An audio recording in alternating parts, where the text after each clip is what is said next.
On this episode of The Come Up, I'll be chatting with playwright Derek McFadden. Yay! Ooka chaka, ooka chaka, ooka chaka, ooka chaka.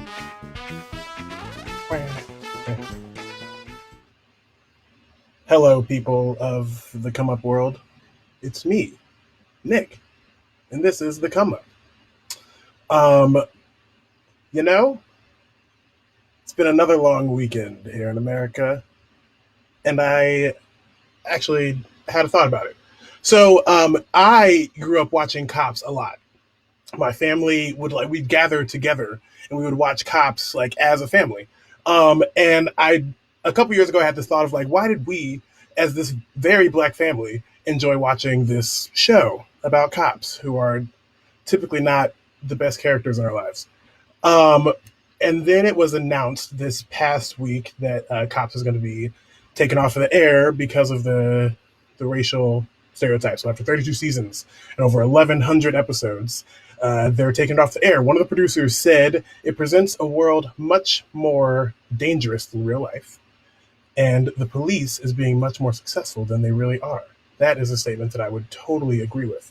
But this news made me think about, again, why we as this black family and millions of other black families like this show. And then I actually thought about it, and I was like, the best episodes of Cops were the ones with the white folks, the ones where they were a little trashy, maybe drunk on something, possibly looked like this, and they maybe swung at the cops, they maybe ran away from the cops, and it was just hilarious. It was this hilarious thing to watch. You're like, whoa, what a crazy thing. And then I thought about that. I was like, why is that exciting? One, seeing white folks represented in media in not such a great light is interesting because we don't see that often. But two, I think there's this interesting fascination we have with this idea that you can swing at a cop or turn your back on them and know that your life may still be intact at the end of the exchange. And we learned over this weekend that, that is not the case for us as black folks. And something that I just want to impart is that the discussions that we've been having for the past week are not and cannot just be like a fad or this exciting thing, because they deal with real life things that continue to happen even outside of the news that you may know, whether you know or not. And since the last episode that I had, which was Wednesday, and today, which is Monday, 5 days, not a full week, we have heard news about the deaths of 2 black trans women. We've heard of a real life lynching. We heard today of a Black Lives Matter activist that went missing, was found dead. And now we have another man who was unarmed running away from the police and shot in the back 3 times. So I think to a lot of folks, you know me as Nick. I'm singing, I'm dancing, I'm jolly, I'm excited, I'm smiling, I'm laughing, and that's true. Those are all the best parts of me, and I love that. But when I walk outside in this country from a day to day, the truth is that I'm a threat. I'm a threat because I'm a black man. And I know that the first thought that comes to mind is oh no, Nick, you're not a threat. Don't think that. But I don't have to prove that to you. You can ask Tamir Rice or Trayvon Martin or James Scurlock or Ahmaud Arbery or Tony McDade or Laquan McDonald or Will Brown or George Floyd or Emmett Till or Rayshard Brooks. You can ask all those men. And if you don't know the names, look them up. I say all this to say, my black folks, I see you. I hear you. We will rise as we always have. That's what we're expected to do, and that's why they keep us down. So we got this. We just got to get through this moment, whatever this moment is, and whatever is on the other side. We will have earned it. To my white folks, stop asking us what to do, because we don't know. My question for you is what will it take for you to stop thinking about this as a hashtag or as a moment or as incidents and thinking about this as my life, because this is my life. And if you care about my life, you should care about the lives in a real tangible way that makes you want to do something. Have conversations that'll actually change something. Who do you know that's connected? I don't know. Ask those questions. But stop asking us. We don't know. And it's not on us to fix it. You got to. So, that being said, I'm going to do my part. and keep these important conversations going this week of Juneteenth. A lot of reasons for celebration in the Black community, maybe not in the world right now, but for what this day means for our history. So to kick off this week, I'm talking to a new friend. His name is Derek McFadder. He's a playwright based here in Chicago. And I am super inspired by his work. I think it's super exciting. And he's a new friend, but I think I might like him and keep him. Let's figure it out. Here he is, Derek McFadder.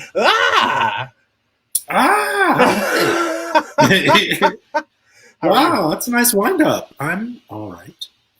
Making it, trying to figure things out. Trying not to get too intense, There's always something happening, but it seems like, I don't know, since November 2016, it's been like 20 somethings happening at once always. So, trying to find your balance in the midst of all of this is something I strive to every day. So you ask me how I'm doing. I say fine, but am I really fine? Are any of us fine? I don't know. Right. I feel like people are always like, oh, that's such a loaded question, but like, Mm-hmm. I don't know. I think it's, for some reason, it's been more difficult to answer that question now. But like, but the feeling's always been the same. You know what I mean? Like, I feel like we're in this interesting place where right now it's somehow more accepted even for myself to feel like to allow myself to go through the trauma that I'm experiencing. Yeah, I feel like it's like because people have time to pay attention to like more of the outrages that happen to us all the time. That there's so people are saying like it's an awakening. The National Black Theater has been tweeting, and they're like, no, this is a reckoning. What we're in right now is a reckoning, this country. And I think that's right. It's like some people are waking up, but for a lot of us, this has been the truth because it is true. So it's like we've been fighting this fight for such a long time, and it's nice to see other folks showing up. But how are they showing up, and in what ways, and what's going to be different this time people show up? Those are questions I'm living with. And what I'm trying to do is not be mad about people showing up right now. I'm trying to be, oh, that's great. Come. And I'm calling myself in too, instead of like my default cynicism, which is, proven by history. But anyway, that's how we are. That's how we're doing for Monday. Happy Monday. So you and I don't, okay. So we talked about this week when we talked, or this weekend. I don't know how we haven't met each other before this moment, because I feel like our work, or at least what I'm interested in and what you seem to be interested in, there's a very clear intersection. So for the people at home that don't know you or what you do, like what's like your background, your short little background? So I am a playwright primarily. I usually say I write things for actors to do. So I work primarily in theater, but I've also done a little bit of television and film stuff. And I'm always doing something in the digital sphere as well. I tend to write fantasy sci-fi narratives. So like when I'm speaking to cultured theater people, the way that comes out is I write, of course, about race, gender, sexuality, class, of course, those wonderful intersections. I love intersectional characters. And usually what's the twist with Derek is I'm adding technology as another indice that we're pushing in there. And I'm making that a question. I'm making a question on technology part of it. That's, if you're trying to like unify my work together, that's like the thread you can find in almost all of my scripts, is that there's some technological element. Sometimes language is the technology, but there's some technology, there's some tool that is at work, and we're working through some sort of issue around identity or our lived experiences that technology helps us see different. Usually. That's who I am. I'm originally from Ohio. I love the Midwest. My family's from North Carolina. Let's see. I went to college in Atlanta. Spent my 20s in New York. Done a little LA too. So I've been all over the place. But the Midwest is where I'm most comfortable since I grew up. So that's some stuff about me. I don't want to talk about myself. I can keep talking about myself, but let's have a conversation instead of a monologue. Well, I'm definitely going to ask you about yourself one more time. So I have two questions. They're kind of the same though. How did you end up like working as a playwright? Because I know that's not where you started. And then why is technology kind of like a through line in your work? So how did I end up in playwright? So I have to say this. Musicals have been like my favorite thing for like a very. I have a couple of favorite things, but they've been one of my favorite things since before I was like a professional at anything, right? And that's been a love that I never really thought I could do. I always knew I was a writer, but I was like musicals. I didn't understand how you did that. I was very musical though as a child. I played the piano from second grade. I was groomed to be a classical pianist up until college. I did not go to a conservatory. I went to Morehouse, where I quickly became the accompanist at Morehouse. And all that music background came around again later, after Morehouse, when my friends in theater from Morehouse and Spelman were in New York hustling their theater projects, and they asked me to be the accompanist on one of their one-act showcases. They also asked me to be the sound designer. This was Under the Spell Productions, Under the Spell, i.e. Spellman. And it was Teresa Michelle Lasley and Ronnie Green, and I destroyed every single sound cue, did not understand what that was, but I got all the music right. And we started co-creating a lot of theater projects, and that was my entry into the indie theater scene in New York, the Black theater scene in New York. It felt right, and I've been doing it ever since with different kinds of folks. But yeah, that's my entry there. And then in terms of technology, I guess the thing is, the other thing besides musicals that I've always loved is sci-fi. And I love pulpy stuff. I love the silly stuff. I love pew, pew, pew. All of that stuff is fun. But I also consider theater a literary endeavor, and I consider Black culture worthy of the highest, of the arts. So I take all of that heft into my work as a writer. As much as I love writing regular, what I call fun sci-fi, I'm always trying to bring a little bit more to it. So in the dramaturgy for my plays, it usually ends up that if I'm going to do a sci-fi sort of theme, I need to figure out what can it mean, and how can it operate in a work of literature is what I'm aiming for. I don't always reach work of literature, but I aim that high, and that's kind of why technology is that through line for me, that I can use that to kind of push us into different directions, and it gives me sort of the imaginative license to still be relevant, but also to go beyond what we think of as like what right now is. Yeah. Did that answer your question? I hope it did. Yes, absolutely. So musical theater, I love it. You love it. I've been really sad about it for a long time, if I'm being honest. Because I feel like the reason I love musical theater is because I think that find me a person that doesn't like music and I'll give you $1 million. Please don't find that person. I don't have $1 million. But I think that is such an easy access point for so many people. That one, it allows the audience to easily jump into a story. But the issue becomes that I think that a lot of folks that make musicals can rest on that. We can rest on the fact that people are going to leave singing the song, so they're going to think it's amazing.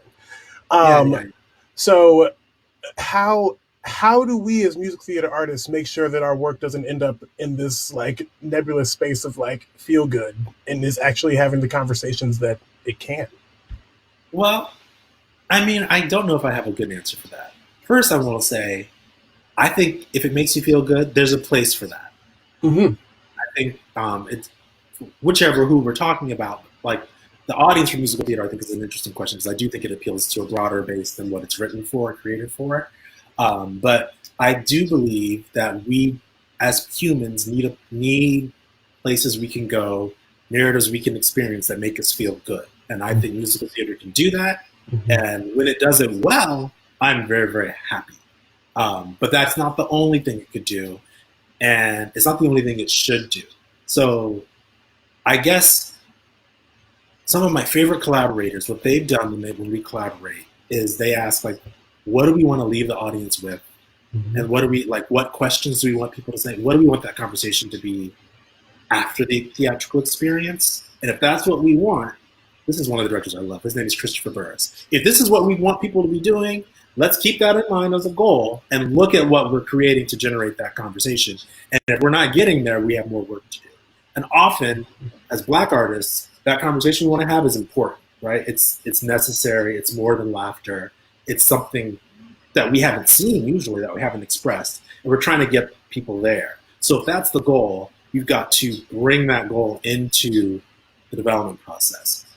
What's wonderful about music is it taps into the spirit in a way that words aren't always able to. Mm-hmm. And so it's very, very powerful. And I think it's that power and potential in musical theater that is what keeps me attracted to it. And I guess I would say, and I agree that it has that power. That power is not always best used just to keep people happy, right? Mm-hmm. There's a whole range of things. So yeah, I don't know. I think we have to take our talent seriously and take our medium seriously, even if the content isn't serious. Mm-hmm. And I think that's tricky because musicals are also really, really, really hard to do. They're like the new ones. That's a lot, and we're not in an era of high risk, high budget. So you've got to be selective on what you invest your time in. Every collaborative artist really does have to be selective. This is no joke. Yeah. Yeah. Well, and I've been thinking a lot about the why around what we're doing. And I think that right now, since the pandemic, I've been saying like a broken record. That's the question everyone is asking right now is why do I do my work? And what I love what you said is thinking about what conversation do we want to be having after the show. I'm one of 7 theater people in the world that love to talk back, like genuinely. Like I will lead your talk back.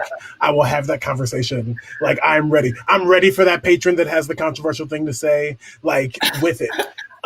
Because I think that's why we're here, right? And I feel like the reason that I love it so much is because so many shows I feel kind of tiptoe around conversations because they're thinking about their audience base or because they're thinking about who their member are or their donors, that they don't jump into the conversation. So me as a moderator, I get to like do what I think is that risky work that you're talking about and toe that line and get into the meat. You're one of the 7. That's great. I mean, this is my theory on talkbacks. I love them too. I think the audiences deserve them, especially if they paid a ticket. Whenever I moderate them, I'm like, hey, you all bought a ticket, so you get an opinion. Mm-hmm. I'm here to help you figure out what your opinions are and to provide additional context. I like it when it's not my play. If it is my play, I don't want to be this. Everything I had to say, I said. I had her say it. I had that character say it or do it. And that's all I had. I don't have nothing else to say. I'm not explaining it to you. If the development is different, but like if it's done, like, I don't know. I do not. And I don't believe that the artists have to be in the talkback. But I do believe responsible theaters giving audiences the opportunity, because what they've just had is a collective experience. So giving that group of humans the opportunity to tease out what it means together, I think is valuable. And so I'm not against talkbacks, but just don't make me. I'm not doing it, but don't. I'm not against it. Well, and that's an interesting point because I think that a lot of theaters think that they're like, oh, it's this interesting engagement thing. Like we're going to have the playwright there. We're going to talk big. And I feel like in a lot of cases, like the playwright might be like, yes, I really want to be there. And then they get there and it does become this conversation of like, well, no, you missed this. Or like, here's what it is. And not out of a place of malice or like, you don't understand my work, but it's just like, that's a natural, as an artist, that's your thing. That's an interesting line to toe when you're trying to figure out like what. I feel like the audience is giving me all the feedback they need that I need if I go and just watch the audience watch my show. If I can sit in the back and watch the audience, I see what jokes worked, I see what didn't work, I see when people pull out their phones, I see all of the things, and I can, I've been in this game long enough to know that's a text issue, that's not a director issue or an actor issue, that's the story, Derek, and it's not working. And I don't need the audience to then tell me they were bored. Like I saw it, right? Or they were confused. I saw it. I got it. So in terms of like for developing work, not as useful. But again, that's for me as an artist. That's what I need. And I do think artists we have a right to be selfish because we're giving extra, extra, extra, extra. But it is then a gift what we give, and the folks, especially I love Black folks. They got opinions. Yes, have the opinion and let the people know. I'm for it. I'm for it. I definitely have opinions, so I'm for it. But no, not me. Whenever possible, I try and have my mom come and watch like a final dress of something that I'm directing or something that because I mean her opinion is just so amazing because it's just true. It's just the truth. Like my mom will come to a show and she'll be like, "That was okay." Yeah. Like, "Hey, are you okay?" or she'll be like, "Wow, you were really good in that." I don't know where they found the rest of those people. And I'm like, "Mama, you can't just say that." Anyway. But you know, like it's good to know. But what's also interesting though is that my mom loves Wicked. We've seen the national tour of Wicked 3 times in Omaha. She's obsessed with it. She's like, she loves it. So we went twice. She loved it. It was great. We went the 3rd time, and as I was watching it, I was sitting in the audience, and first she had us very separated. She had me like sitting in the front row, and she was back, and she was like, "You talk too much, so I'm gonna just put you up now." And I was like, "Great, okay, thanks, Mom." So she goes, I was like, "Wow, they are acting." I was like, "This is the best acted Wicked that I've seen ever." Okay, right? I was like, they've done character development. They are not resting on these vocals, but the vocals are also there. I was like, "This is great." And we got to intermission, and we went. I was like, "Mom, what do you think?" And she was like, "It's really funny this time." She was like, "Everybody is just so much. I don't remember it being this funny." I was like, "Mom, they're acting." I was like, "The people are making choices based on the story." And so you're like feeling other things. And she's like, yeah.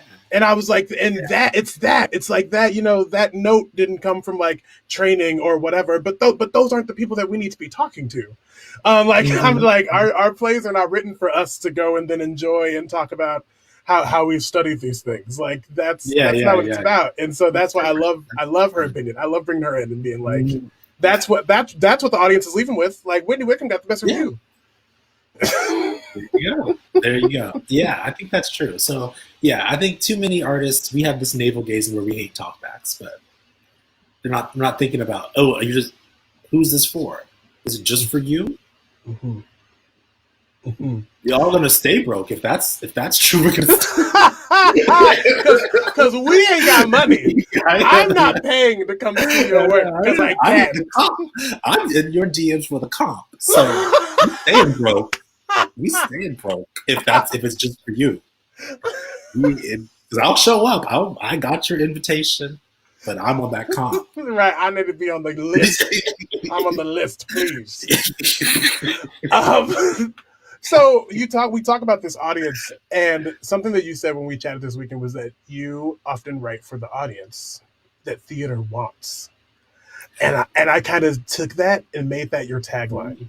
Okay. Because I like that phrase, and I'm like, what is that? Like, who is in that audience? Well, I mean, so having worked in arts administration in various capacities, and you know, especially when diversity is in, which it's in again, that's great.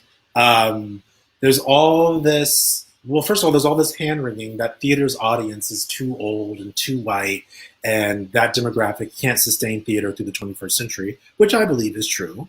And there's always all this work around, we need to get the Black folks and the brown folks and the young folks up in here on this Shakespeare or whatever, you know. And there's fun ways to do Shakespeare, new ways. I'm not trying to knock the Bard.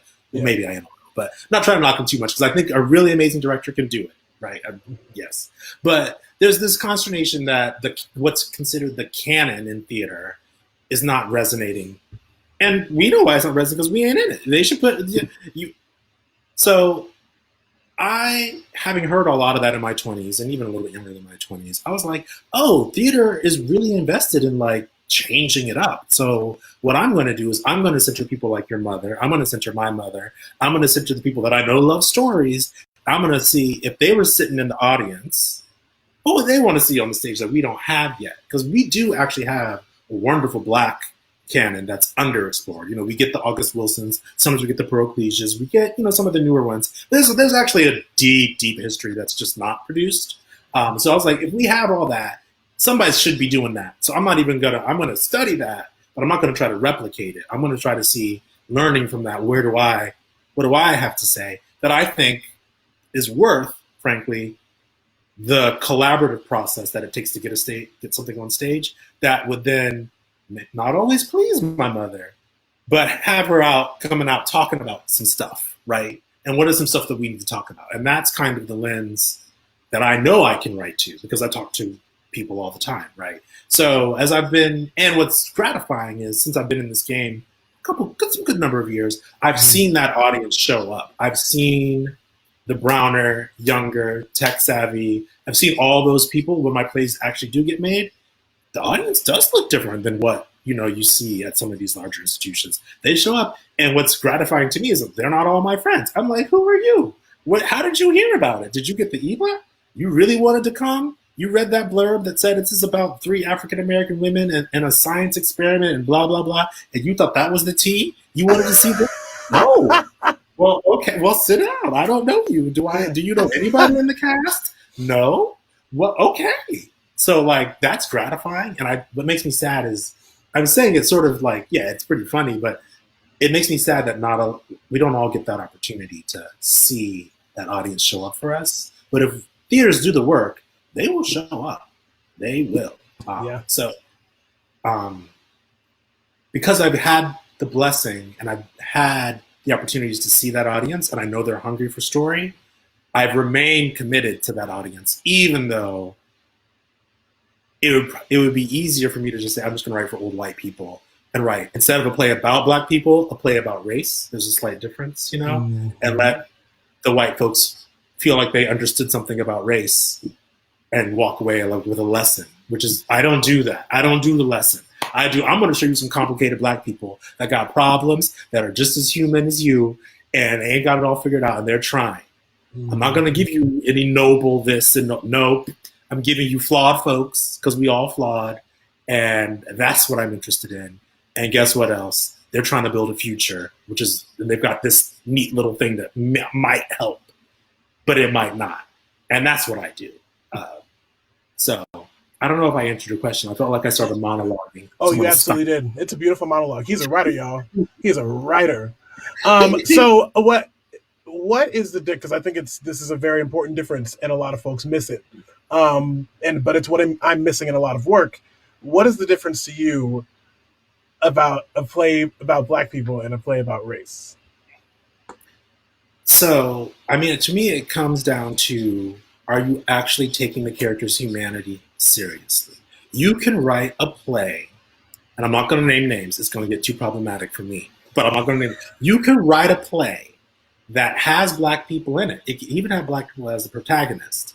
But the only lens through which you understand them is usually an American racial lens. So they are a racialized character on stage. You learn nothing else about them outside of the race problem, which frankly is how some people experience Black people. But that is not how Black people experience themselves. So writing a play about race can be a theoretical, intellectual exercise. There probably is some use for it, but there's too many plays that are about race and not enough plays about Black people. Writing a play about Black people doesn't necessarily take race for granted or racism for granted, but it takes race as one of several things that define the reality, the lived experiences of a full human being. And the point is, we're going to show that fullness of a human being. That's why we've asked an actor to embody the character for you. Otherwise, you can read an essay.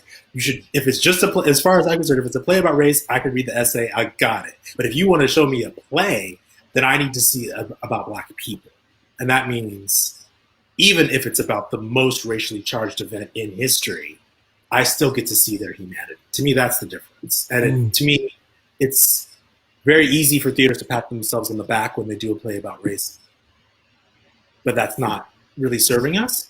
Look, people are still getting shot by police because they're not seeing our humanity, because you refuse to present our humanity.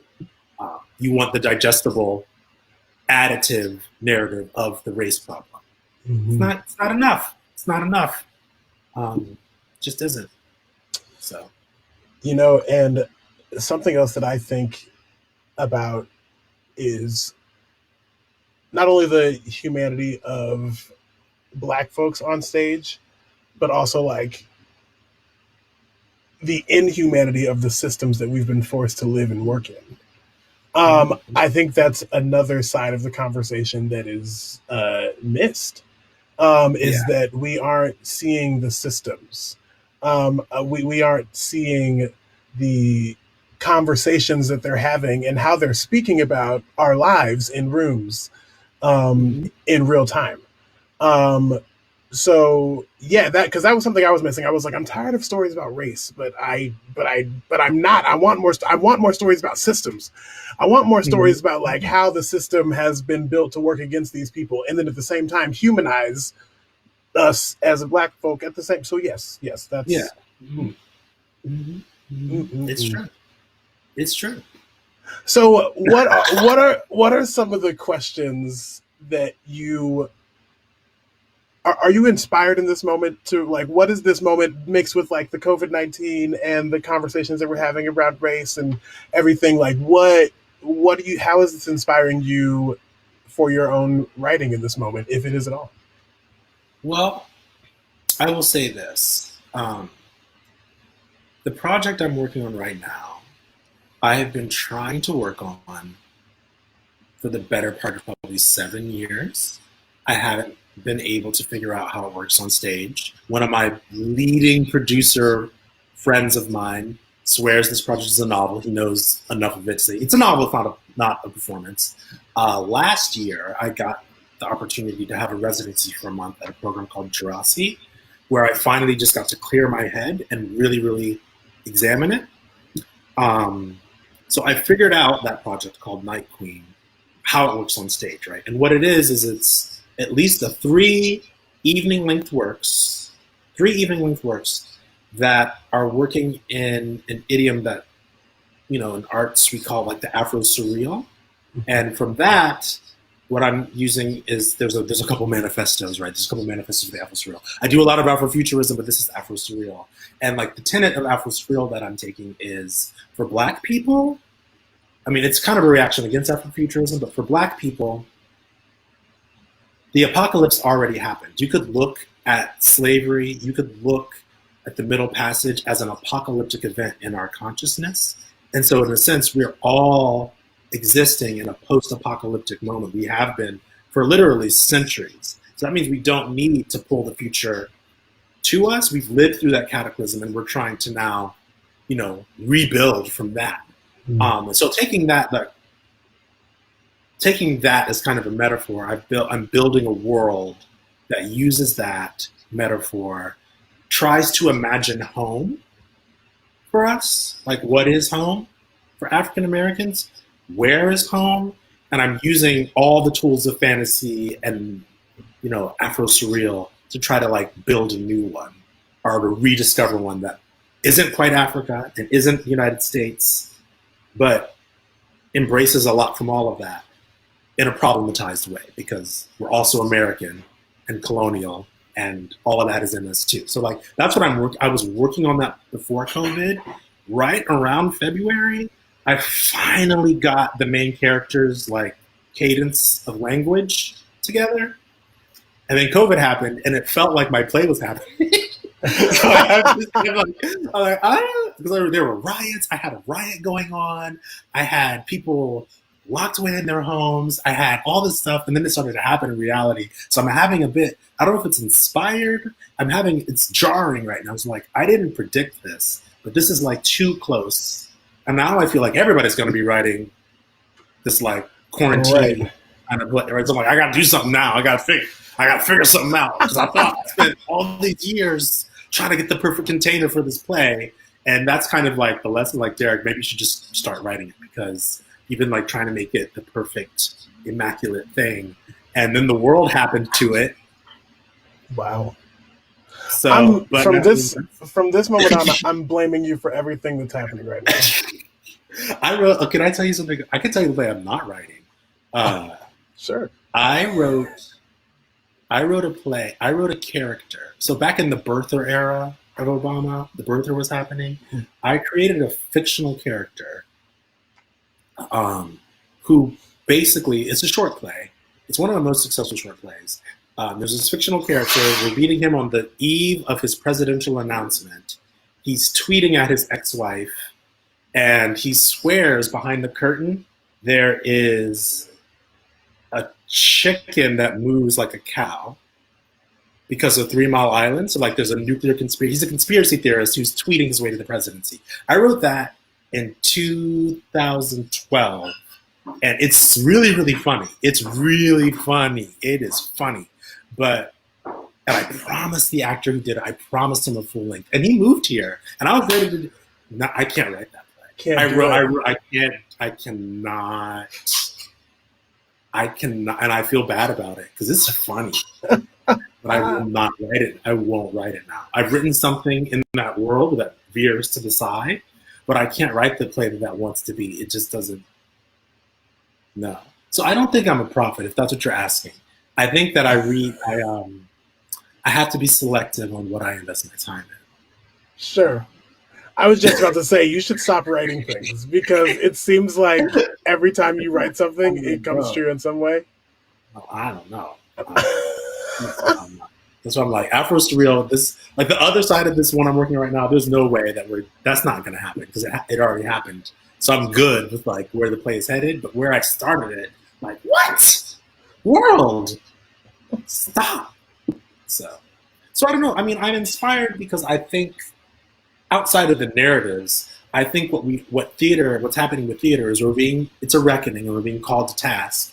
And I feel like what that's going to do, it's going to push a lot of people are going to say, I'm not down with this. I can't do. I thought this was playtime. I thought I could just make this about me and not have it mean anything else. And I think that's going to fall away. And what's left, we're going to be able to rebuild something really, really strong. So in terms of like the processes I'm looking at, the collaborations I'm looking to, I'm very, very inspired by what I see, how I see that changing. I think that's all changing for the better. So like if there is inspiration for the current moment, it's that for me. Yeah. Yeah. Okay, so you have so many books behind you. You clearly you're a learned man. You read the books. What are you reading right now? I'm reading Jim and the Misfits comic by it's called Our Songs Are Better. Let me give you the authors. There's a couple, it's Kelly Thompson. Hey, Kelly. Hey, Kelly. It's good. It's funny. It's very funny. So I've been reading that for fun. And I'm rereading now Eve Ewing's collection of poems, 1919, which is a wonderful poetic exploration of the Chicago riots of 1919, which shouldn't feel as timely as they do. But, a racialized incident happens in Chicago in 1919. The city goes up. It actually is part of a summer of hell in Red Summer. America, yeah, that the country is in racial unrest across the country. So it's very, very timely. And what's beautiful about Eve's poems is she humanizes these people in the streets. She gives all the contexts in some wonderfully rendered words. So yeah, I recommend it. Yeah, back in episode 3 of the Come Up, I believe. Yeah, 4. I'm not sure. One of those. Bofill Berry. She wrote a play called Red Summer about the Omaha race riots that happened right after the Chicago riots. Yeah. But those went differently. Like it was, it's what's also timely about that is I think what's coming up right now in Omaha is that there's a very interesting underbelly of racism and race relations in Omaha, Nebraska that I think a lot of people don't know about. Like, I feel like a lot of people are like, Omaha, like cute little town in the Midwest. I'm like, no, we shady. Like, I mentioned Will Brown in the opening. He was lynched during the riot. And that's what the play is about, kind of humanizing his experience. That's what made me think about that. And, there are photos of white folks in their Sunday best, like smiling around this man's like burning body. And it's like, y'all, like we got like, that's that's work. We have work to do because that's where we're coming from. Like Yeah, that's where the beginning of this is. yeah, yeah. And that brings for me that brings up just how much Black Death is consumed in our country Mm-hmm. for entertainment. And like I think it's very important that we have the body cams and everything right now. But as a black man, it is very, very difficult for me to sit through those videos. I can do them one at a time, but if you start stringing them together, it's a lot. And so like these images of Black Death, what is America's ongoing fascination with it? Because it is true, I believe that it's waking people up, but that's not the only frame of understanding that image of Black Death that's circulating around, right? So I'm saying all of that to say is I personally, the news is one thing, but if you're going to make a play about Black Death, I have to really trust you if I'm going to like go into that experience for myself. And what's been interesting to me, there have been a lot of plays that have tried to tackle the current moment, and to me, they haven't been about Black people. They've been about race and Black death. And so we're getting the death part, and we're getting the race part, but the humanity part is not always there.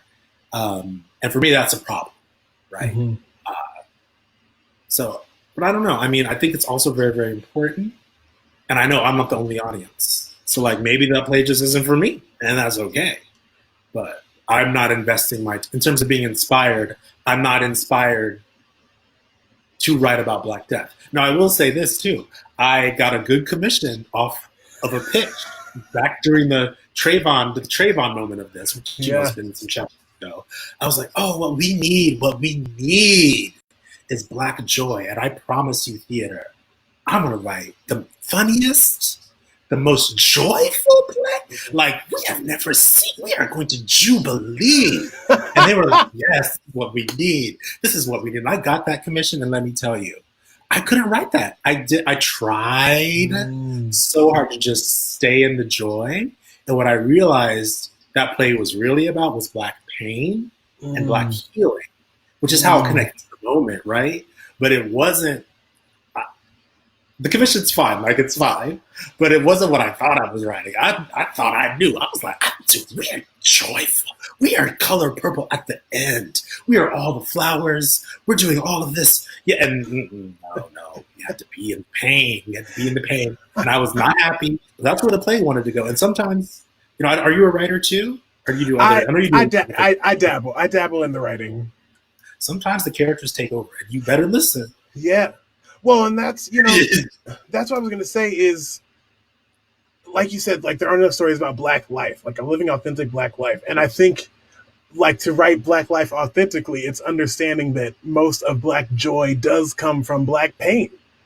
Yeah, and so I think that, writing this piece that's like, we're so happy, yeah, which would never feel right, because that's never where any of our love or any of the good work that we do as Black people comes from.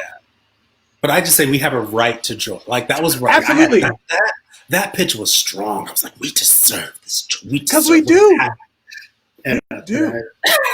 Well, see, and that's the other thing, and that's why I love Black people, is that like even above all that, like we do have that joy, and we have honestly, we as a people, like amidst all the pain, that like we should never smile ever in our lives, like and no one should ever tell us to smile ever. Let's get that clear. Don't tell me. But like we have so much joy, and we're able to create that joy with each other. And I know so many miserable white people, I really do, that just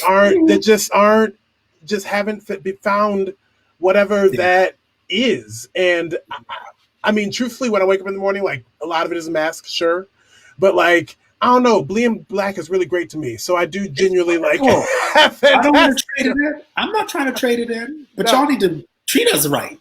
Period. Oh, look, I love it. It's great. Y'all got the problem. Hilarious.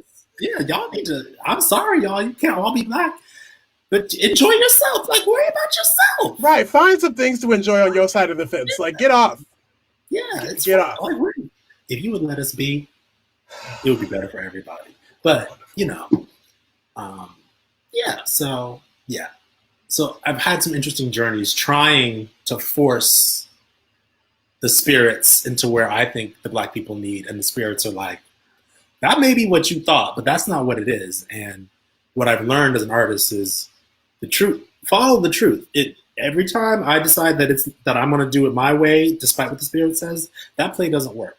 That play doesn't work. I have to build the infrastructure, and then I have to let the characters do. Then there can be editing, but I've gotta if I do it right, the characters start to take over, and then you've got to let that play out. And that's what's fun. That's what's fun to me about theater, as opposed to novels and stuff. Is I get these characters, and then you put actors in them, and the actors find stuff. You're like, how did you find that? Is that it? Is that it? Yeah, I guess it is. I guess it is in there. I guess it is. Okay. Let me see. And then it just takes on this life, and that's magic. I love that. So, but you got to find you got to get the right people, right, to make that happen. Yeah. So, but yeah. Derek McFadder, folks, I'm a fan. Thank you. I'm so happy that thank you, LC, for connecting us. This is so great. Hey, LC, that's great. Yeah. Well, listen, if you'd like, hang out backstage, and I'll come chat with you after I wrap this thing up. All right, I'll be in the green room. All right, see you on the other side. What a good time! Oh, I'm a fan. That's my new friend, Derek McFadder. Oh, Juneteenth. That was episode 1. We're going to keep it going. Olivia Jones is going to chat with me on Wednesday. She is an arts educator and administrator. So we're going to talk about what these theaters really need to be doing. Action items. We need action items. And then on Friday, on actual Juneteenth, I'll be chatting with Denise Chapman and Michelle Childers from Omaha, Nebraska. I love those women. They're super fantastic, and you will love them too. So, Black folks, be kind to yourselves. White folks, get to work. Have a good one.